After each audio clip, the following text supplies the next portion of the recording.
Ya pemirsa, atas keresahan masyarakat terkait aktivitas truk batubara yang kerap melintasi jalan dalam Kabupaten Muara Enim.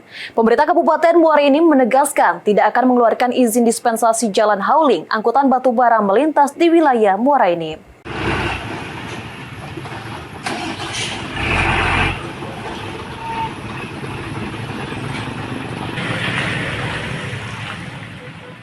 Atas keresahan masyarakat terkait aktivitas truk batubara yang kerap melintasi jalan dalam kota Muara Enim, pemerintah Kabupaten Muara Enim menegaskan tidak akan mengeluarkan izin dispensasi jalan hauling angkutan batubara melintas di wilayah Muara Enim.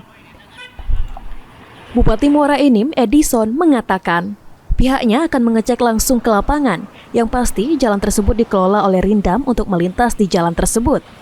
Tidak lagi ada aktivitas di jalan tengah kota karena berdampak kerusakan jalan dan mengganggu masyarakat saat berkendara.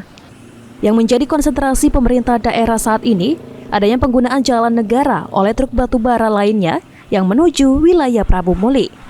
Terkait itu akan dilakukan pengecekan dan menempatkan sejumlah personil Satpol PP dan Dishub untuk mengecek dan akan ditindak jika itu menyalahi aturan. Yang pasti mereka tidak lagi melewati kota Muara Enim. Tapi ada juga ternyata yang di luar DBU melintas lewat jalan negara melalui ke arah Prabu Muli.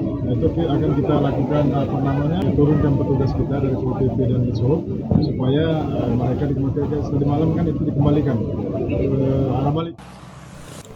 Banyaknya investor dan perusahaan tambang batu bara di wilayah Muara Enim baik untuk APBD. Namun diharapkan jangan sampai aktivitas tambang batu bara ini menjadi permasalahan sosial yang merugikan lingkungan dan masyarakat Kabupaten Muara Enim.